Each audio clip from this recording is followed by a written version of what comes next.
My name is Emily Harper. I am 32 years old. 4 years ago, my mother in law learned I had discovered the truth about my husband's failing business.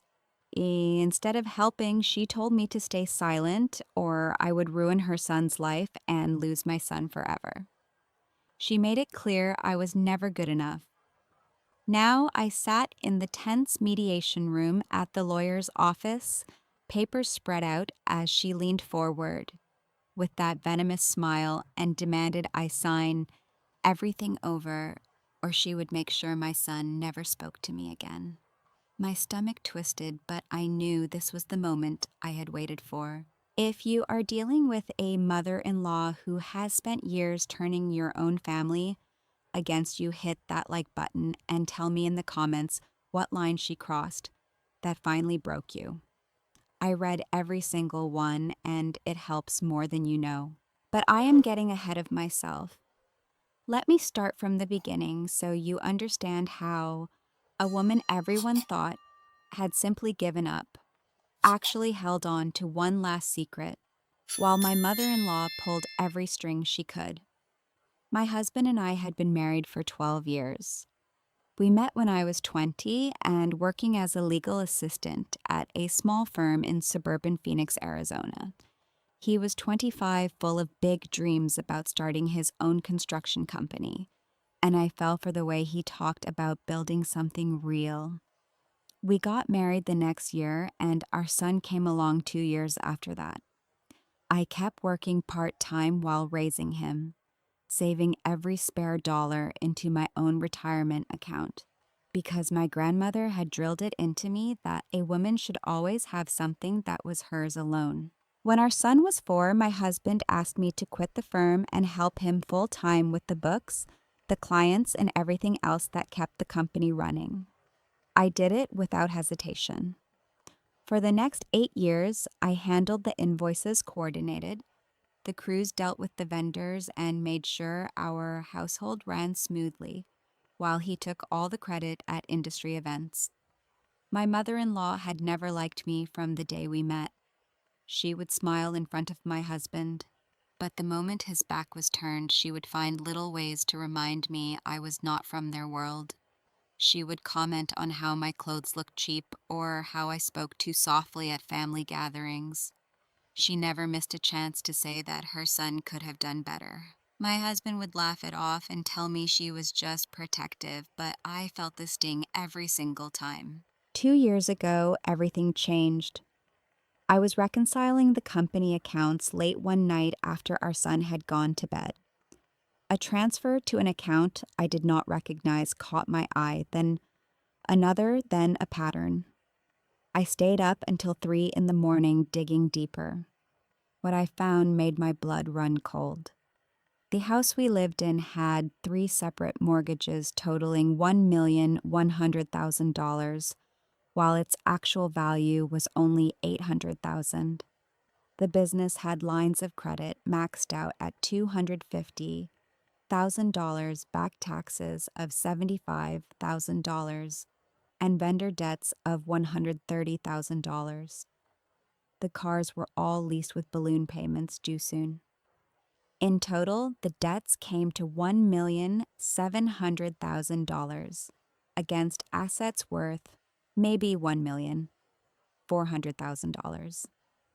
We were $300,000 underwater, and my husband had been spending money on things I never saw, including cryptocurrency losses, gambling, and an apartment he kept for someone else.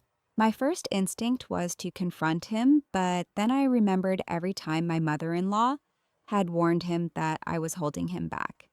I knew if I spoke up, she would turn it into proof that I was the problem.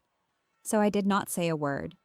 Instead, I reached out to my brother Marcus, a retired accountant who lived 2 hours away in Tucson. He helped me quietly move my retirement account and the small inheritance from my grandmother into an irrevocable trust for our son. The trust was set up so neither my husband nor my mother-in-law could touch it. I printed every document, made copies, and stored them in a safe deposit box at a bank my mother-in-law did not know about. I also started keeping a second set with my colleague Olivia Grant at work, a woman who had become a real friend over the last few years. She never asked questions, she just said she had my back. I waited. 2 years of smiling at family dinners while my mother in law made subtle digs about how I should be more grateful for the life her son provided. 2 years of watching my husband come home later and later while she texted him constantly, with little reminders that he deserved better. Then 1 month ago, my husband came home from work and sat me down at the kitchen table. He looked tired but determined. He said he wanted a divorce. He wanted the house, the cars, the business, everything. He would let me keep our son. The way he said it sounded rehearsed, and I knew my mother in law had been in his ear. She had been pushing him for months, telling him I was dragging him down and that a fresh start with someone younger would be better for his image and the company. The next day, my mother in law showed up at the house unannounced. She walked in like she owned the place, which in her mind she basically did. She told me she was there to help me pack because it was clear I could not handle this gracefully. She went through my closet and decided which clothes I could keep and which ones were marital property that belonged to her son. She picked up the old recipe box my grandmother had left me and paused, weighing it in her hand as if deciding whether I deserved even that. Then she set it down and said, "You never really fit in here anyway, Emily. Maybe this is for the best." My husband stood in the doorway and did not say a word. He just nodded when she suggested I move my things to the guest room for now. Within 2 weeks, my mother in law had arranged for Sophia Reed, a 26-year-old woman who worked at the company, to start coming around. Sophia would show up in my kitchen wearing my apron and making smoothies in my blender while my mother in law watched with approval. They would sit on the couch and talk about how the house needed updating, how the paint colors I had chosen were outdated, how a younger woman would bring new energy. My mother in law would look straight at me and say things like, "Some women just know when it is time to step aside." Every word was delivered with that sweet smile she saved for public moments, but the contempt underneath was unmistakable. She was turning my own home into a place where I felt like a guest who had overstayed her welcome. My former best friend, Megan Brooks, had been my support through the first rough days. We had known each other since high school, 20 years of friendship. She would come over with coffee and listen while I cried. Then little things started happening. I would mention to Megan that I was thinking about fighting for more time with our son. And the next day, my husband would text me a message my mother in law had clearly dictated, warning me not to make this harder than it had to be. When I told Megan I was looking at apartments in a quiet neighborhood on the east side of Phoenix, my mother in law showed up the next afternoon and casually mentioned that area was too expensive for someone with my limited options. The realization hit me like a slap. Megan had been feeding information straight to my husband and my mother-in-law the whole time. 20 years of friendship sold out for the chance to stay close to the family that had always treated her like one of their own. The worst part was watching my son get caught in the middle. He was 13 and smart enough to see the tension, but my mother-in-law worked on him every chance she got. She would pull him aside after school and tell him his mother was making things difficult, that I was the one who did not want what was best for everyone. He started pulling away from me, answering in one-word texts, spending more time at his grandmother's house, where the atmosphere felt lighter. My mother-in-law knew exactly what she was doing. She was isolating me one relationship at a time, and it was working. I hired a lawyer named Rachel Santos, a sharp woman in her early 50s who had been recommended by my old firm. When I laid out the full picture and showed her the binders of evidence I had kept for 2 years, she sat back in her chair and whistled low. She said the numbers were devastating and that if my husband signed for all the assets without knowing the liabilities, he would be walking into a financial disaster. I told her I was not looking to fight for half. I wanted him to get exactly what he and my mother in law had demanded. Rachel's eyes lit up with understanding. We drew up the agreement that transferred every asset and every debt to my husband. Attached was a detailed liability disclosure that spelled out every mortgage, every loan, and every obligation. All I asked for was a modest cash settlement of $45,000, my personal belongings, and shared custody of our son. For the next 3 weeks, I played the role everyone expected. I showed up to mediation sessions with red eyes and a shaky voice. I spoke softly and asked for almost nothing. My mother in law sat in on every meeting, nodding approvingly when I conceded point after point. She would lean over to my husband and whisper loud enough for me to hear, "See, she finally understands her place." Each time she said something like that, I felt the knife twist, but I kept my face neutral. Behind the scenes, Rachel was preparing the final documents with surgical care. My brother Marcus reviewed every line to make sure the trust for our son remained untouchable. My colleague Olivia checked in daily with quiet encouragement, reminding me I was not alone even if it felt that way. The mediation room felt smaller every time we met. My mother in law would arrive early, perfectly dressed, and position herself next to my husband, like a general overseeing a surrender. She would slide little notes across the table, suggesting changes that always benefited her son and left me with less. Once she looked me straight in the eye and said, "You built this life on his back, Emily. The least you can do is leave quietly." My husband shifted in his chair but did not contradict her. That was when I realized he had completely handed the reins to her. The woman who had never thought I was good enough was now orchestrating the end of my marriage, and she was enjoying every second of it. Yesterday, right before we were supposed to sign the final draft, my mother in law pulled me aside in the hallway outside the mediation room. She lowered her voice and said, "Sign it all over today, and I will make sure our son still sees you on weekends. Fight me on this, and I will tell the mediator how unstable you have been. I have witnesses." Her eyes were cold and certain. She knew exactly which buttons to push because she had spent 12 years learning them. I nodded like the defeated wife she wanted me to be, but inside I was counting the hours until the papers would be in front of us. I had waited 2 years for this moment. I had protected our son's future and documented everything. My mother-in-law thought she was winning, but she had no idea the trap was already set. Then this morning, just as we walked into the mediation room for the final session, my phone buzzed with a text from my brother Marcus. It was only 3 words: "She knows something." My heart dropped. I looked across the table at my mother-in-law's satisfied smile and wondered for the first time if she had found a way to turn even my carefully laid plan against me.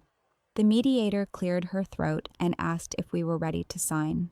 My mother-in-law leaned forward, eyes locked on mine, waiting for me to fold. I kept my expression blank, the same defeated look I had practiced for weeks, but inside, my pulse hammered like a warning bell.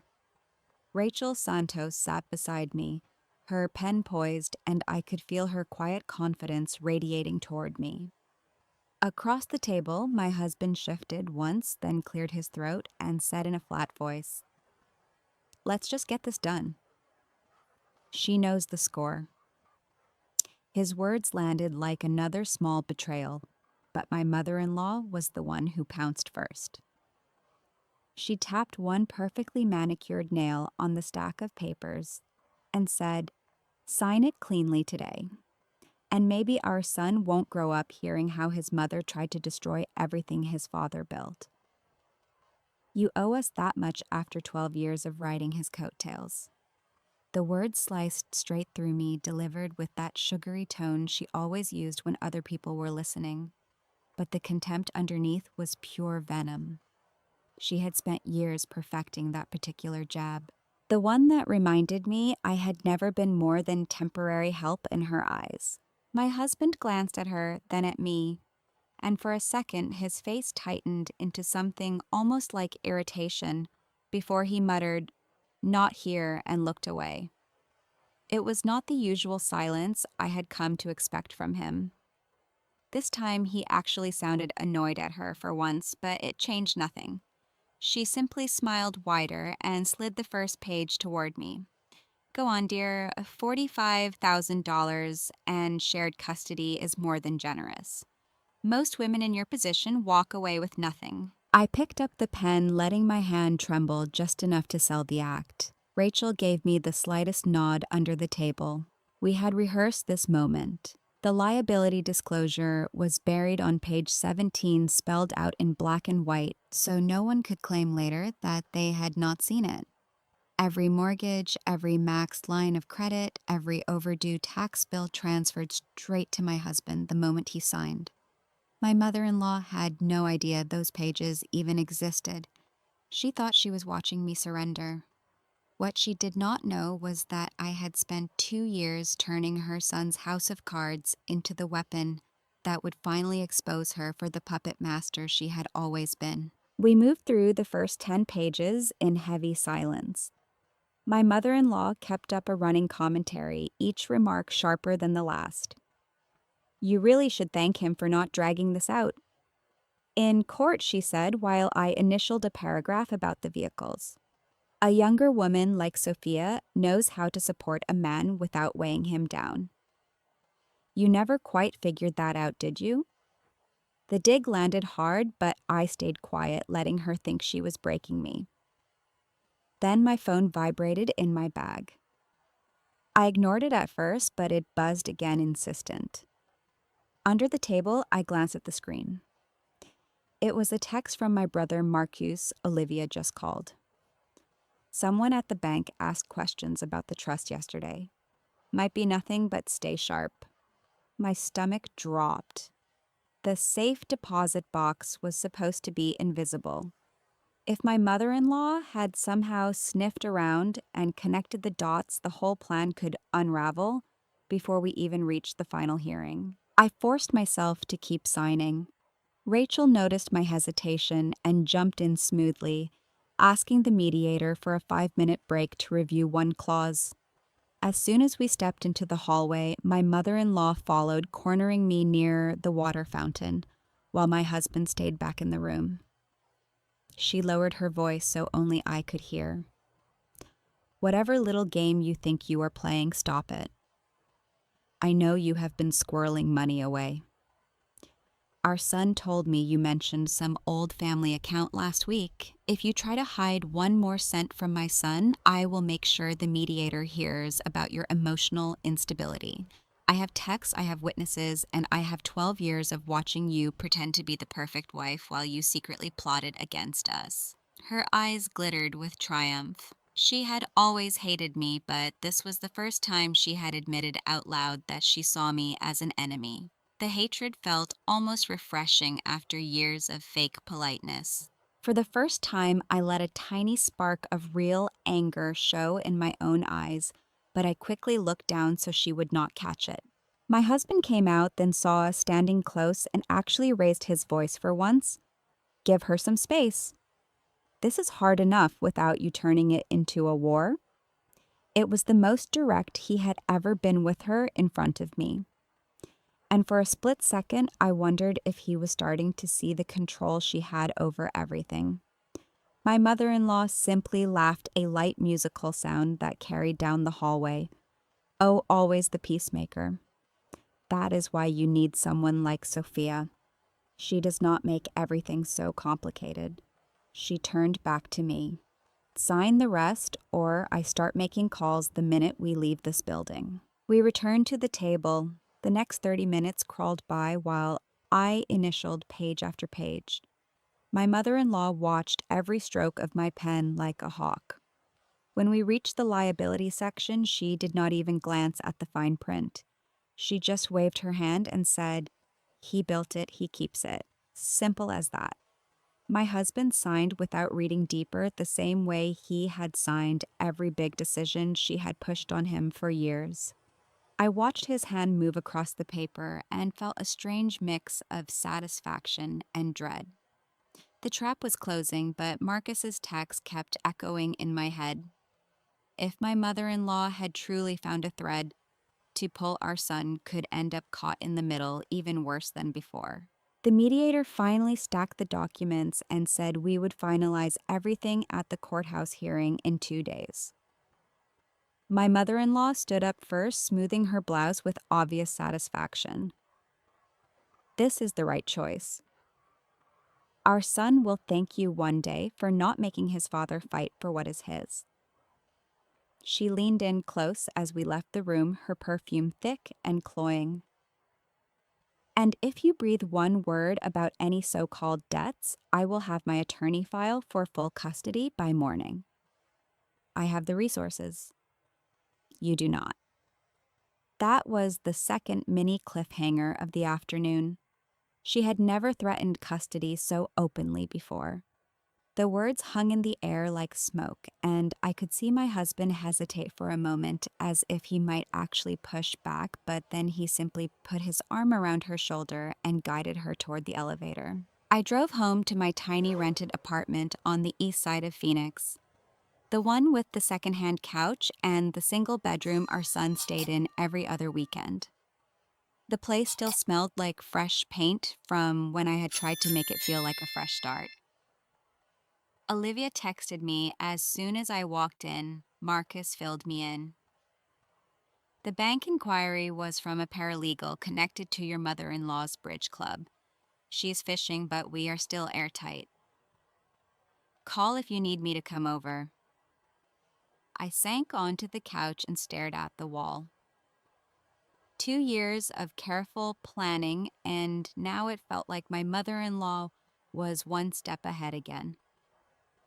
Our son was supposed to come over that evening for dinner, but when he texted he was staying at his grandmother's house instead, my chest tightened. She was using him as leverage exactly as she had promised. That night, I lay awake replaying every word from the mediation room. My mother-in-law's threats had been vicious, but the worst part was realizing how completely she had poisoned the air between me and everyone else. My husband had started to show tiny cracks of doubt, yet he still followed her lead. Our son was pulling away. Even Olivia and Marcus, my only real allies, were now warning me that the net was tightening. I had one more chance at the courthouse in 2 days to make the papers ironclad.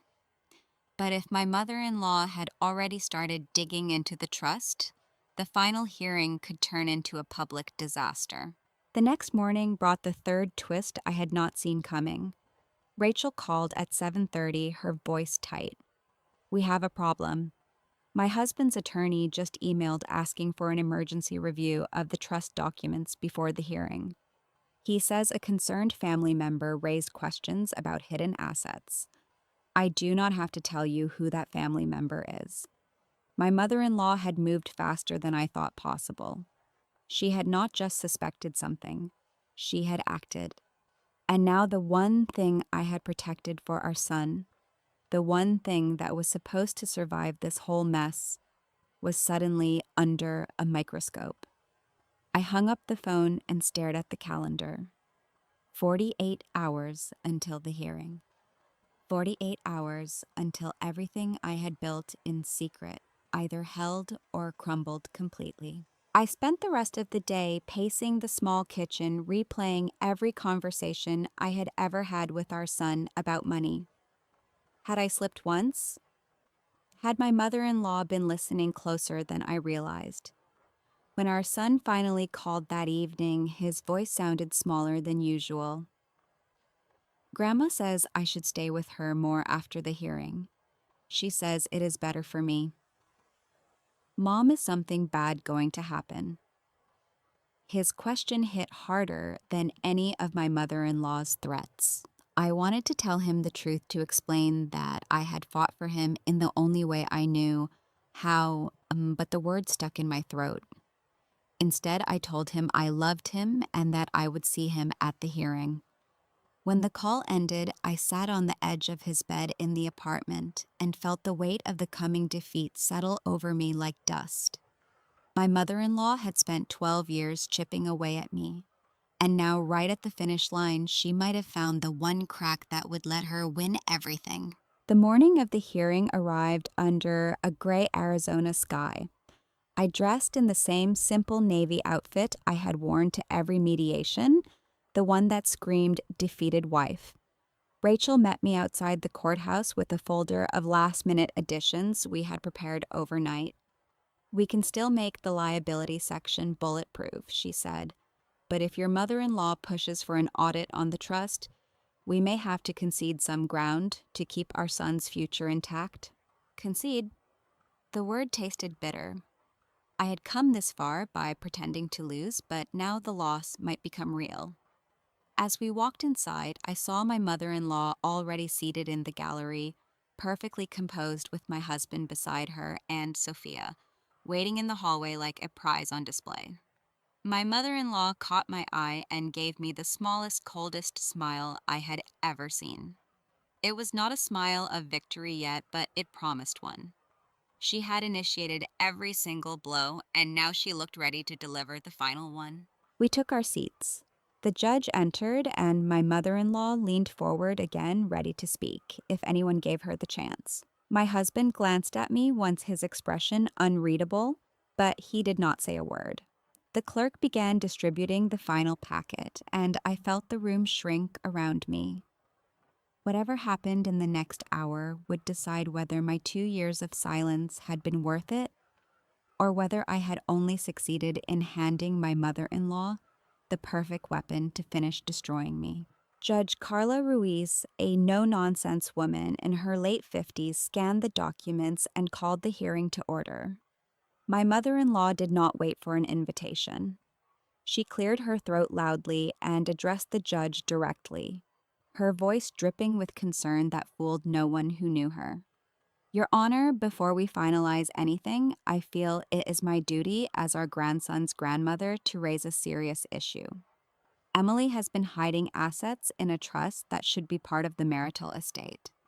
I have reason to believe she has been planning this for years, and it is not fair to my son or our grandson." The words landed like a slap, sharp and public. She had initiated the final blow, exactly as she always did, with that calm, reasonable tone that masked pure calculation. My husband's head snapped toward her. For the first time in months, he looked genuinely shocked. "Mom, what are you doing?" he muttered loud enough for the table to hear. It was not his usual quiet agreement. This time it sounded like a real defensive outburst, as if even he was caught off guard by how far she was willing to push in open court. But my mother-in-law simply patted his arm and continued without missing a beat. "Dear, I am protecting you. Emily has never been honest about money. Ask her about the trust she set up behind your back." Rachel Santos stood immediately, her voice steady. "Your Honor, the trust is separate property established years before any divorce proceedings, and it is solely for the child's benefit. We have all the documentation." But my mother-in-law was not done. She turned to me with that venomous smile and delivered the next jab straight at my soul. "You think you are so clever, but our son told me weeks ago about the late-night calls with your brother. You were always plotting, always trying to take what my son built while pretending to be the devoted wife. Sign everything over cleanly today, or I will make sure the judge sees exactly how unfit you are to be his primary parent." The threat was crystal clear and vicious, laced with years of resentment she had never hidden from me in private. My husband shifted uncomfortably in his chair, then suddenly snapped, "Stop, this is between me and Emily. You are making this worse." His voice rose, a brief flash of real anger at her for once. But it faded almost as quickly when she shot him a look that said she had everything under control. He fell silent again, the momentary rebellion crushed under her gaze. Harold, my husband's lawyer, jumped in next, citing the bank inquiry my mother in law had clearly orchestrated. The judge asked for a short recess to review the new motion my mother in law's team had filed overnight. In the hallway, Rachel pulled me aside. They are pushing hard on the trust. If we fight it fully, we risk the judge ordering a full financial audit that could drag this out for months and expose our son to more conflict. Your mother in law has a counselor ready to testify about your supposed emotional instability. A woman named Dr. Elena Voss she has been seeing with our son behind your back. Another new face in the drama, another ally my mother in law had quietly recruited. Dr. Elena Voss was the family counselor my mother in law had insisted our son see for the transition, and now she was weaponized against me. The trap I thought I had set was closing on me instead. When we returned, my mother in law initiated the next round before the judge could even speak. She stood and said, "Your Honor, for our grandson's sake, Emily should accept a revised settlement.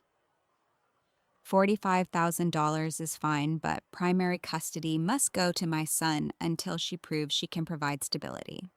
She has been secretive and manipulative. I have texts and witnesses." The judge looked at me waiting. Rachel whispered that we could contest, but the delay would mean our son staying with his grandmother in the meantime. I felt the weight of every choice I had made crash down.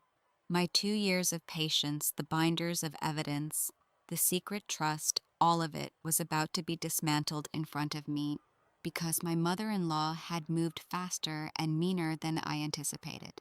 My husband sat there, face pale, and for a second he looked at me with something almost like regret.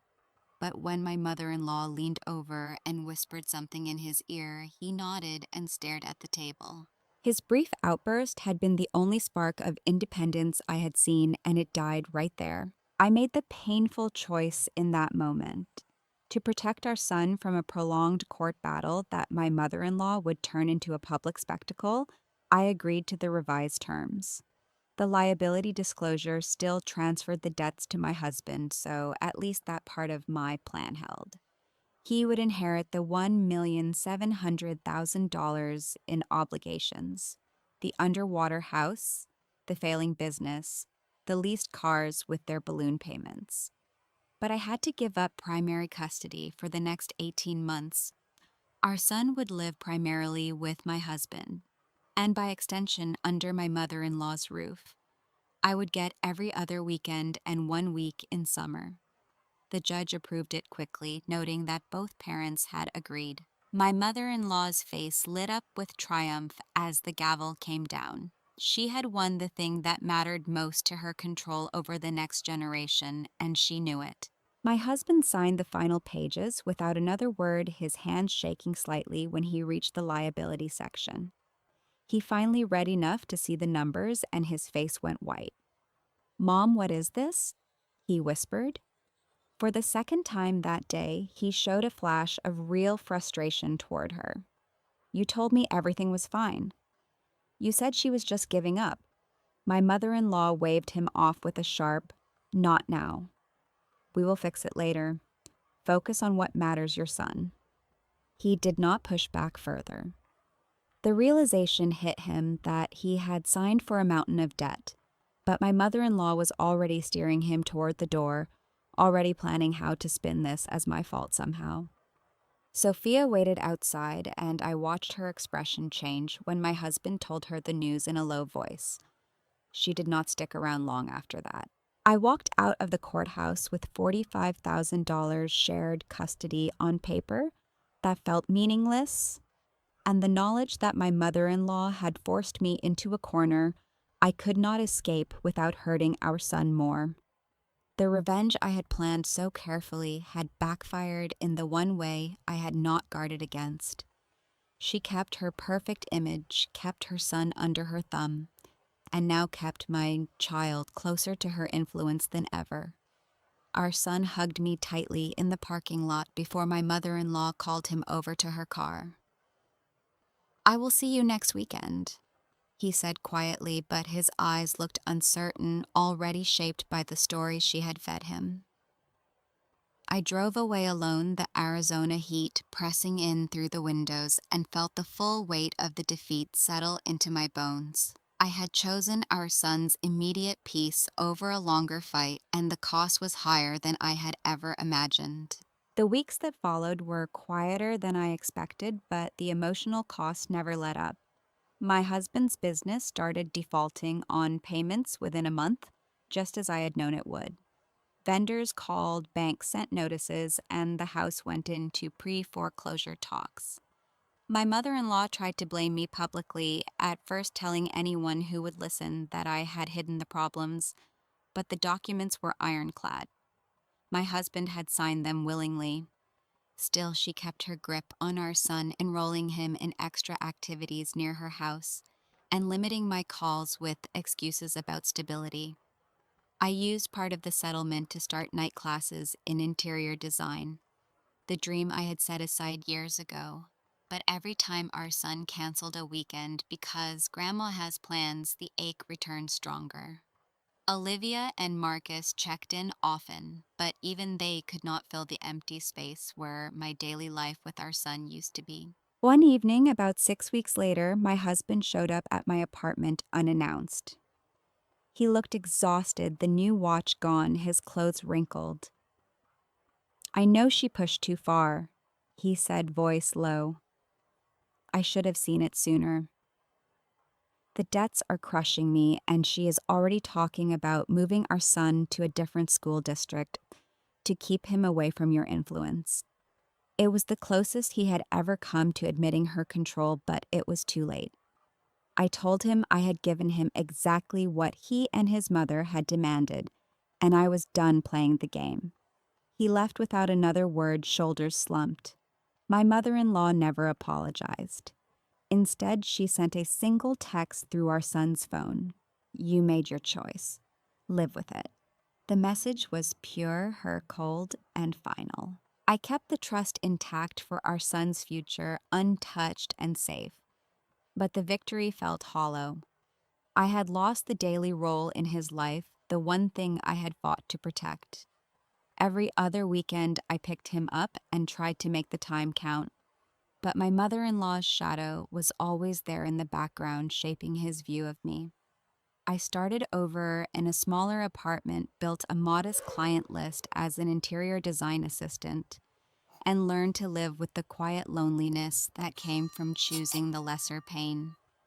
The empire my husband and mother-in-law had bragged about crumbled exactly as I had predicted, but she adapted, found new ways to stay in control, and kept her family narrative intact. I survived, but survival came at the price of watching my son drift further under her influence, wondering if he would ever see the full truth. The lesson I learned the hard way is that sometimes the longest game you play still ends with you making the painful sacrifice, because the other side holds the one card you cannot afford to lose. I chose our son's short-term peace over total victory, and the regret still sits heavy in my chest every single day. My mother-in-law remains the one pulling the strings, and I am left rebuilding alone with the knowledge that I gave up more than I ever planned. Thank you for listening to my story.